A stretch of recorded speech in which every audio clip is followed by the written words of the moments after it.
anak-anak kami yang diwisuda pada hari ini.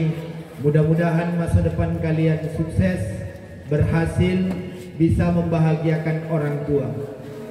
Karena memang Bapak Ibu jamaah rahimakumullah, puncak dari keberhasilan seorang anak menurut saya yang bodoh ini adalah saat dia mampu membahagiakan orang tuanya. Tak peduli dia sarjana atau tidak, kalau tidak mampu membahagiakan orang tua, tidak mampu membahagiakan guru, percuma sekolah tinggi-tinggi. Saya ulang sekali lagi, percuma sekolah kalian tinggi-tinggi kalau tidak bisa membuat orang tua kalian tersenyum. Cukuplah sekolah MTS kalau bisa buat orang tua bahagia, silahkan. Cukup sekolah alia kalau orang tua kalian bahagia, silahkan. Karena menurut saya sekali lagi, puncak dari keberhasilan seorang anak bukan S2 seperti saya, tidak doktor, tidak profesornya, tapi dia mampu membahagiakan orang tuanya saat orang tuanya hidup maupun orang tuanya sudah tidak ada. Betul ibu-ibu? Punya anak pintar tapi melawan, ada gunanya? Tak ada. Satu cerita, baru-baru ini kawan saya cerita, bertanya, Ustaz, saya punya anak doktor. Anaknya apa bu? Doktor. Kadang-kadang karena panas, apalagi di akhir, kurang nyambung. Saya pun sebenarnya pingin makan ini sebentar lagi. Mending jujur kan? Karena memang Bapak Ibu tadi malam saya nyampe di rumah itu jam 2. Jam 2 malam. Lalu kemudian pagi-pagi sudah harus berangkat kemari. Sengaja nggak bawa supir. Karena nyupir Pekanbaru ke sini 200.000. Dan awak tak jole dari Sikun Tayyum tanda. Bapak Ibu jamaah rahimakumullah. Kok anaknya dokter gua? Dokter, setelah itu balik ke rumah.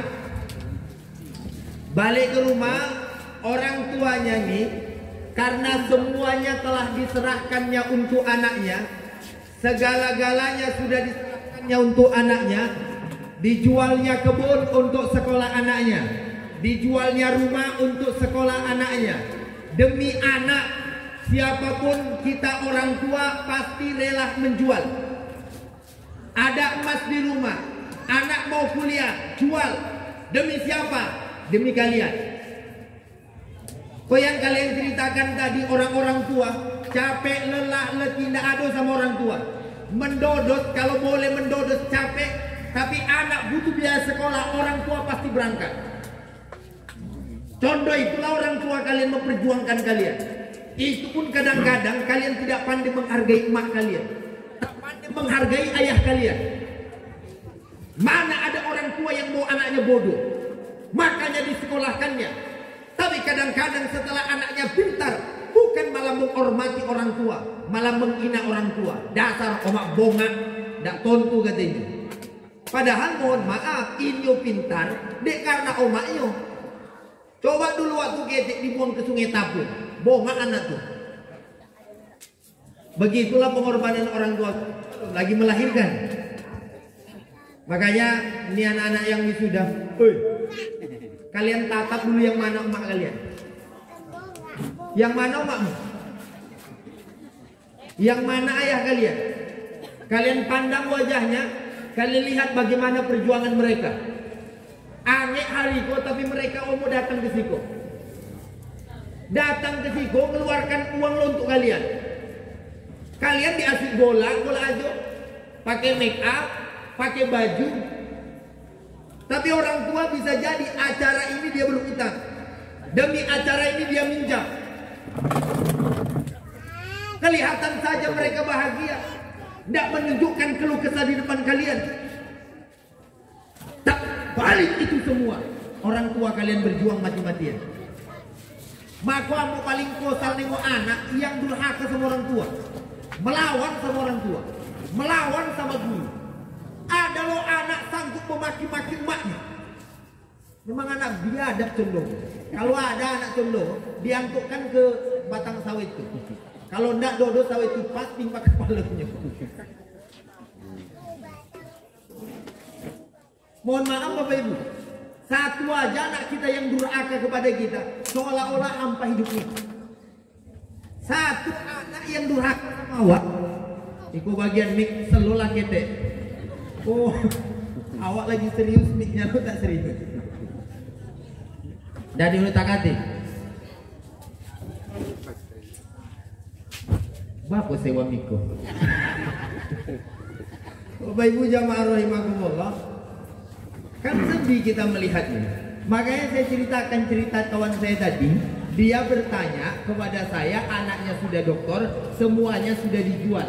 Setelah dijual Bapak Ibu, sudah si ayah nih sebatang kara numpanglah sama anaknya yang doktor ini. Setelah ayahnya ini numpang ke tempat anaknya yang doktor ini, ayahnya karena terbiasa tinggal di kampung, kalau ada yang meninggal, poi inyo ikut wirid, poi inyo ikut yasinan, poi inyo ikut tahlilan. Baliklah ayahnya kok ke rumah, lalu ditanya sama anaknya yang dokter nih. Apa kata anaknya? Ayah dari mana? Kata si ayah, setelah ditanya anaknya, ayah berangkat pergi yasinan. Kata anaknya Bapak Ibu, ayah ahlil bid'ah, masuk neraka, tak boleh menginjak rumah saya. Tak layak ayah masuk ke rumah saya. Dek karena anaknya dokter, dek karena anaknya pintar, lalu kemudian menyalahkan ayahnya, bahkan mengusir ayahnya. Ada otak anak macam itu. Ada, cuma otak tak terpakai. Makanya kalian besok kalau berhasil, kalian sukses, kalian datang orang tua kalian ke rumah kalian, jangan diusir. Punya istri kalian, istri kalian tidak menerima orang tua kalian, cakle cari istri lain. Awak pepet aja Bapak Ibu. Untuk apa punya menantu tidak bisa menerima awak, betul tak? Nah, tengoklah kan pura-pura ada tentu, betul tak? Iyo nyawa, jangan emosi. Oh nah, Bapak Ibu jamaah rahimakumullah. Apa coba? Hah? Kalau hanya dia bisa menerima awak sonang, apa gunung? Makanya Bapak Ibu jamaah rahimakumullah, puncak kebahagiaan orang tua adalah saat anaknya berbakti, saat anaknya berbuat baik kepada orang tua. Maka saya minta kepada kalian, pesan saya cuma satu, nggak banyak-banyak. Bahagiakan orang tua kalian. Gimana lah caranya? Ibu bahagianya diapakan? Diajak jalan-jalan ke mall. Ajak jalan-jalan rumah kalian ke mall. Sampai di mall suruh mak kalian yang bayar. Bapak Ibu jamaah rahimakumullah, apalah yang bisa membuat orang tua kalian bahagia?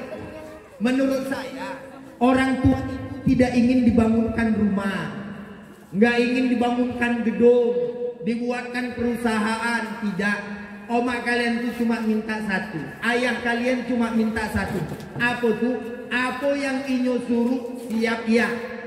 Apa yang inyo suruh siap mak. Nak, boy dulu ke warung, boliko. Iyo. Kadang-kadang nak, boy dulu ke warung, boliko. Ambo toy. Yang lain dah. Ambo toy. Yang lain dah. Tapi tiba giliran minta uang, dialah yang pertama yang harus dikasih. Oleh karena itu, kalian yang pertama tugas kalian, apapun cakap emak kalian, ayah kalian, mulai hari ini sampai hari kiamat jangan lawan. Sekali melawan, gagal kalian. Siapapun di sini yang kalian lihat sukses dan berhasil hari ini hadir, sudah itu semua adalah anak-anak yang punya bakti sama orang tuanya. Lai tontu kalian Cito Uwais Al-Qarni. Tontu kalian Cito Uwais Al-Qarni. Kalau Cito Al dan Andin tontu kalian.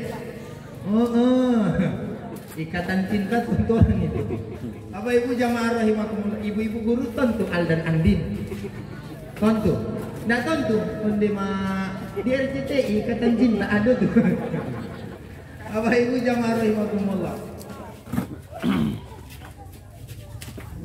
Uwais Al-Qarni itu orang yang kata Nabi ketika berjumpa dengan Umar, apa pesan Nabi kepada Umar? Umar, nanti kalau kamu jumpa dengan orang ini tidak pernah berjumpa dengan saya, tapi doanya amat dikabulkan oleh Allah. Lalu kemudian Umar bin Khattab berkata, siapa gerangan itu wahai Rasul? Kata Nabi, ada di pundaknya sebutir tompel, apa tompelku? Bekas seperti dirham. Ternyata Bapak Ibu setelah dicari dan teliti, itulah rupanya Uwais